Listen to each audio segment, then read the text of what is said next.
Hello beautiful people, welcome back to my channel. So today we are finally going to finish ethics. I wanted to record all of these videos together, but I was like so spent, and you know, like I'm trying to record these like back to back to back to back to back, and I finished my master's course, so I was a little spent. I'm also getting another certification, in case anyone was curious. Okay, so we left off with principle number 2. Okay, act with compassion. Okay, as music therapists, we are often confronted with much suffering and feel the need to assist in the alleviation of discomfort. Oh my gosh, this could not be more true. Actually, I feel like I try to alleviate discomfort in my personal life a lot. By manifesting patience, wisdom, and genuine desire to help meet the needs of our clients, we offer compassion to those who serve.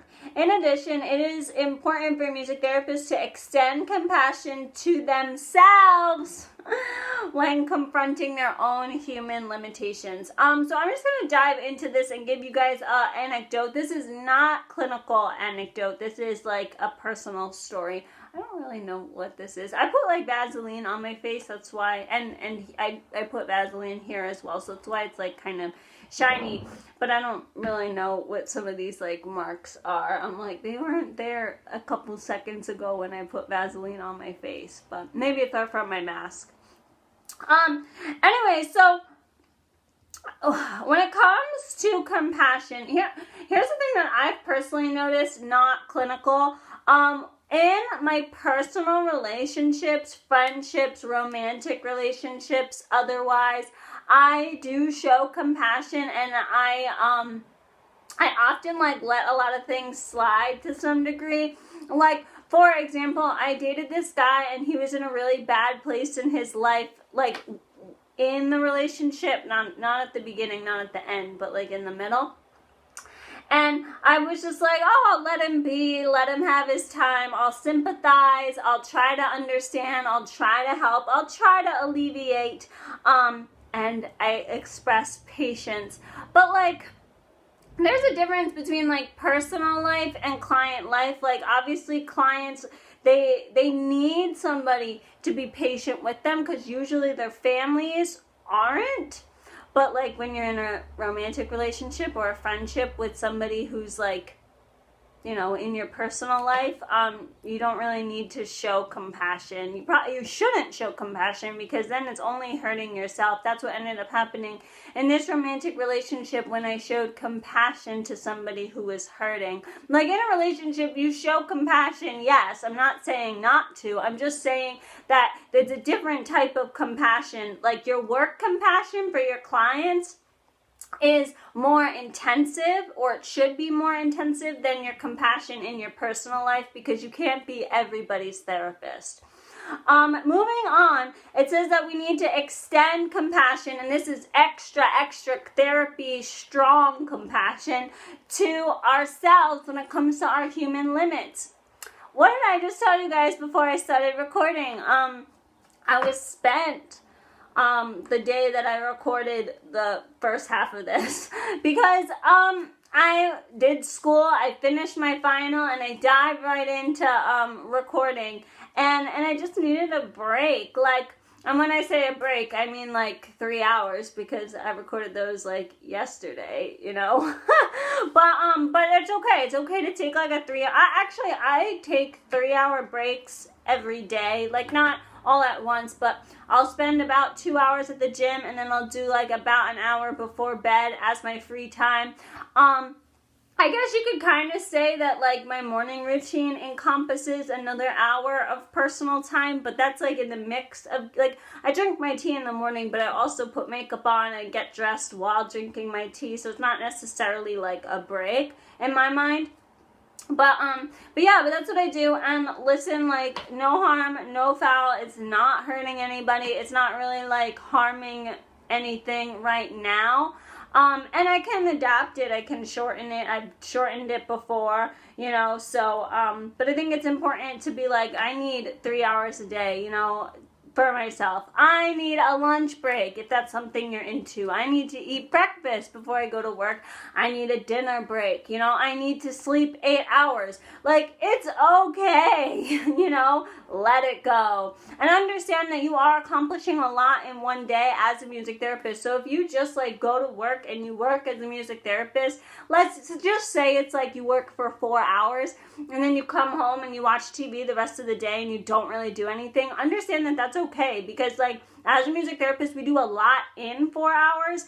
We do probably more in 4 hours than a regular person would do in an 8-hour shift. Or I would say maybe even fair, like when I'm an administrator, my administrative tasks and my music therapy tasks are about the same. It's just that my music therapy tasks, usually the shift was like 4, 5, 6 hours, and then administrative, it's 8+. So, but it's important. Like, that's a lot. That's a lot that you're taking in all at once. And if you come home and you don't do anything after work, like, chill out. It's okay. Moving on. This is 2.1. The music therapist will act with the best interests of the clients in mind at all times. That's like number 1 for all healthcare workers. Actively listen to their clients and affirm and validate their experiences. Yes, I always did this, especially like when my clients would try to quit smoking and they failed like on multiple attempts. I always validated them, because like that's a huge undertaking for people to quit smoking, and these individuals had an injury on top of trying to quit smoking, so the odds were kind of already against them. Be aware and accepting of clients' individual factors and cultural differences in the treatment process. Yes, I think we talked about cultural differences, but each individual is going to have their own kind of take on music therapy. And as a client, like, they might not fully understand it. They might be pro, they might be against, and it might just be because of culture. And that's like something you'll learn over time, and you'll probably read and be able to interact with other healthcare workers, and they'll be able to sort of tell you, or other staff members if you don't work in healthcare. Empower clients to make desired changes in their life. Yes, you want to be a hype man. That's what I always say. You want to hype these people up, because like it's just going to make your job easier and it's fun. Then act with compassion and genuine interest when dealing with peers. Yeah, for sure. Seek professional supervision to assist with reflection and practice.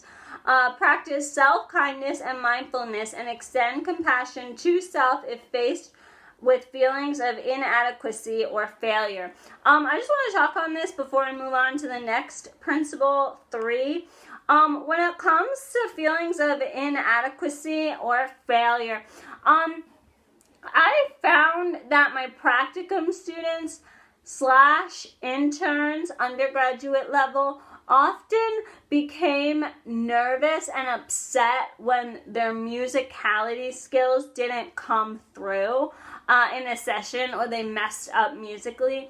And like, honestly, that's actually a great thing. Like, I know that like in clinicals, in practicum at times, or even like in class, you get reprimanded if your clinical skills aren't up to par. And that is true, but like if you're playing on piano and you're playing in like D, the key of D, and you forget that there's like a C sharp and you just continue to play, maybe like, I don't know, 8 bars without the C sharp. Oh my gosh, Mara's my brain today. Like, that's okay to say that in the moment, like, and then like, oh my gosh, I'm so sorry, guys. Let me start over. I gotta clear my mind. And you can, I used to say this, if I messed up, I used to be like, oh my gosh, stupid me. I can't believe I forgot the C sharp. Like, and I get all like dramatic kind of. But that's like kind of good in a session, especially if you're playing with individuals who aren't very excited about music. a lot of my clients would get kind of scared to play in front of me because like they were not musicians and they were scared because like here I am, a professional musician in their mind. So it's okay to mess up for sure. But in terms of feeling inadequate, like I think that it's really important that you're going to get reprimanded, especially in internship. You're going to get reprimanded in areas that you didn't know you needed work in. Like I remember in internship, I thought it was going to be my musical skills, right? But no, it wasn't. It was like my energy level or my outfit choice. And like, I didn't see that coming. You know, when that stuff kind of happens, you got to figure out like how to extend compassion and how to breathe, and like this is all a learning experience. For sure, that's what it is, you know. They don't really expect you to be perfect, or at least I don't expect anybody to be perfect going into any clinical placement, even at work too. Principle number 3, be accountable. This is kind of an obvious one. The act of being accountable encompasses the obligation to report, explain, and be answerable for resulting consequences. Accountability is valued as a means to establish trust and strengthen professional and client-based relationships. The music therapist will be honest, fair, accurate, respectful, timely, and maintain privacy in all interactions. We know what accountability means. I guess for me, when I envision it, I envision coming to work on time, you know, being at like, I'm scheduled Monday through Friday, 9 to 5. Everybody trusts the fact that I'm going to be there a little before 9, and I'm probably going to leave a little after 5, and I'm going to come in and I'm going to get my work done. That's what I envision accountability being. But what they're mentioning here is that you will report, explain, and answer any consequences. So, for example, if you, like, sometimes you'll get in situations, I'm just talking about medical just because I've seen this happen. Individuals get in situations and it will be like feeding time, let's just say, and you're in the middle of a session and you're expected, the food, it gets delivered, right? And by food, I mean like pudding, water, jello, like that kind of stuff. And it gets delivered to the room, and then you're expected to feed the clients or feed the client you're working with. In that particular moment, especially if you're entry level, like, and you don't know, like, what the client does, or, like, you know, how big, what do I need to use? Because, like, this is, like, what ends up happening, especially with feeding. Like, you need certain clients are on certain diets. Certain clients do not eat anything by mouth. Certain clients have to use certain utensils to eat. Certain clients can feed themselves. And as an entry-level music therapist, you do not know, because you haven't worked with these people for that long, and God knows, I don't know if you expected to be feeding clients, because I certainly didn't know that that was a thing as a music therapist we had to do. So, like, in that particular moment, being accountable is saying, hey, I don't know how to feed you. And I know that's going to be hard in the moment, because the clients, they see the food, they know it's there, maybe they get angry, maybe they start acting out, maybe they get really impatient. But like, as an accountable individual, you need to call whoever it is, hey, the food came and I don't know what to do. I don't know who eats what. And at those types of times, like, it could go either way, you know. The person you're calling could be like, oh, you don't have to do anything special, you know, and like act that way. And then you're like, oh, well, I just thought X, Y, and Z, you know. And so it's important to know that sometimes staff are going to be like, why, especially in nurses, because sometimes like they can kind of be aggressive, like, oh, why are you calling? Like, it's just feed them regularly. It's nothing special, you know. But like, as a music therapist, you do need to call, because you're not gonna know, and it's always better, because God forbid somebody chokes because you didn't call. I'd much rather get the attitude nurse than the somebody choking. But that's like exactly what they're talking about in this particular instance. Also, if you do something wrong, if you use the wrong spoon and somebody starts Asturbating. Asturbating. I can't pronounce it, but asturbating. You use the wrong spoon and somebody ends up choking, kind of silent choking.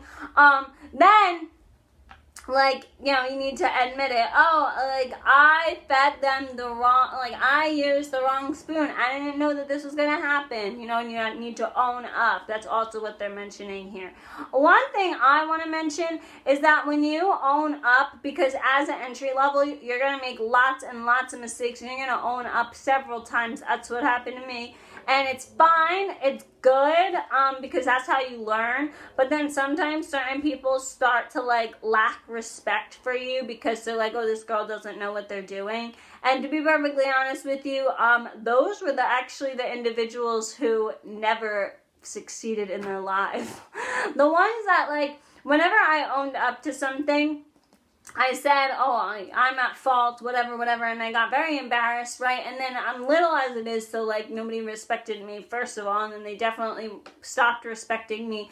But the people that stopped respecting me, like, they worked at that dead-end job, and that's all that they did, and that's all that they're still going to do. So you have to remember that people are going to be people, and just know that you're the best. Music therapists are the best, and we're going to go so far.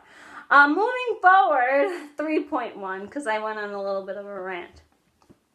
Fulfill their legal and professional obligations to the profession with respect to any applicable local, state, and federal laws and regulations and employer policies. They're going to tell you what you need, the facility. Accurately inform potential and current clients of credentials and fulfill educational requirements for maintenance and renewal. Again, like, you don't really need to tell the clients. Like, it's kind of going to go over their heads. One and only time I think I told my clients about my accreditation was when I had to miss a session because of a conference. But it is important, like, if you're trying to get clients, you know, you might want to advertise your credentials if you're trying to do, like, a private practice. Work in a manner to reflect truthful and fair business practices that benefit clients, society, and professionals. Nobody does this. I'm just saying, like, work in a manner to reflect truthful and fair business. No, first of all, nobody does that. And I'll explain why. That benefit client, society, and profession. And again, nobody does that. And like I said, so I'll explain why. Well, first of all, why don't we all think back to COVID-19? What healthcare facilities didn't follow protocol, didn't try to benefit the clients, and didn't try to benefit society? Also, in smaller medical practices, they'll often book patients back to back, and a lot of people did that and didn't necessarily clean the facilities afterwards because the clients were back to back. And then COVID happened, and then they weren't practicing, so then they had to adapt, and then they went back. So the thing is that, overall, bottom line, this 3.3, a lot of business owners, a lot of doctors that own their own business, a lot of higher ups in terms of facilities, they do not follow this because they're thinking about money. It happens all the time in nonprofit. It happens a lot in private practice. It happened a lot during COVID. So, and sometimes you can speak up and sometimes you can say something like, if I was working at my horrible facility, because they were the ones that, like, weren't following standard protocol, and, like, I think, like, 10 out of 40 got COVID, which is, like, pretty darn bad, in my opinion. And that number, it's not, like, a stagnant number, you know. So, now, that was, like, at the beginning of the whole thing. So, like, I wasn't working there, but, like, I would have said something, or I wouldn't have contributed to the fire. But, like, in certain instances, stuff is a little sketchy behind the scenes, but sometimes you really can't say anything and you can't do anything about it. But just know that money is evil. And that's what usually causes people to not be truthful and to not do a fair business to benefit society or clients. talks about seeking, let me see. Conduct, document, and report professional, academic, and research activities in an accurate and timely manner and in accordance with applicable regulations and best practices.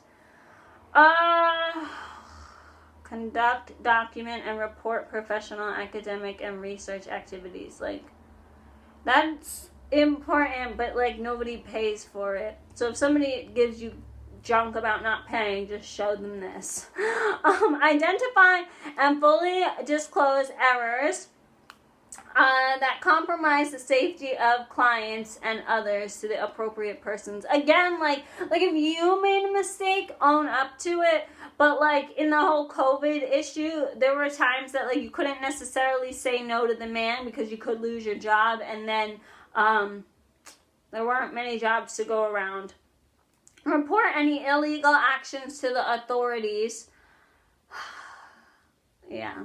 That one's pretty straightforward. Give credit and recognition when using the ideas and work of others. A lot of times as a music therapist, you will get your ideas taken away from you. So learn how to patent them if you have any wonderful ideas or session plans. And you all know like the cheap way to patent or copyright. You just write yourself a letter and then you mail it to yourself.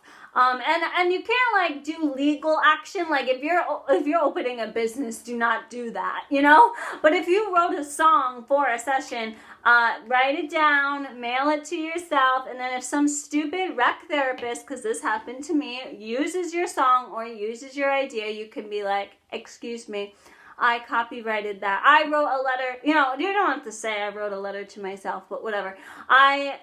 This is my idea. I have physical proof of it, so you can use it, but just give my name.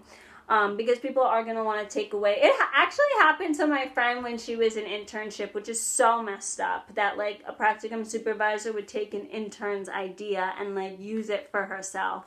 That's like so messed up. I think that's more messed up than my supervisor's story.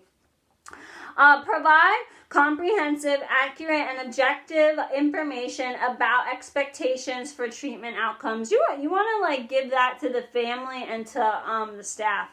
Offer services with training that correspond with the scope of practice and recognize personal limitations. I guess understand what your limitations are and get trained in those areas. Exercise caution and professional judgment with electronic, written, verbal communication, and be aware of electronic messages and potential public access. Yeah, so Google Docs, the Drive, iCloud, Dropbox, any of those, texting, that stuff is like bad in terms of HIPAA. And so like I worked at this facility, and what we used to do is if we texted about a client, because like this one particular client used to have breakdowns frequently, and we always had to text each other, so that way whoever was like, because we tag teamed her, so whoever was taking her over next, we had to let them know, you know, how the status was. And in the text message, you know, we just used initials, you know, like RR. And then, so it would be like, oh, RR had a good day today. Oh, RR said she wanted to do this with you. Oh, RR said she didn't want to see you. You know, so that's how, like, we would communicate through text message. I worked at another facility that used to say names.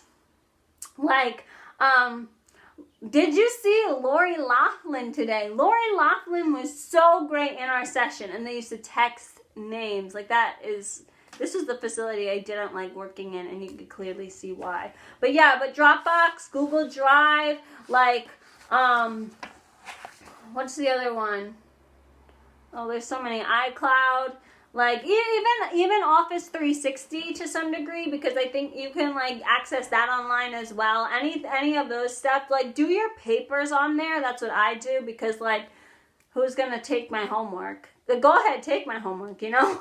But don't do any documentation on, like, any of those medias. Make sure that the company pays for, like, the hard copy of Word or pages or something that's like on your computer that you can save to your computer or your flash drive. Think like old fashioned. Even a CD. So I worked in another office that actually put documentation on CDs because they were so scared of like HIPAA. The older technology, the better, to be honest. Be familiar with the Code of Ethics and abide by its principles, and report witness violations to the Code of Ethics. When question arises regarding behavior and ethics, the member is encouraged to consult with the ethics board. Oh, so you just have to follow this. Corporate and participate in ethics board inquiries and processes when requested to do so. That sounds like jury duty. Okay, so we've hit 25 minutes and we are on principle 4. So we're gonna pick up with that in the next video. Talk to you guys later. Bye.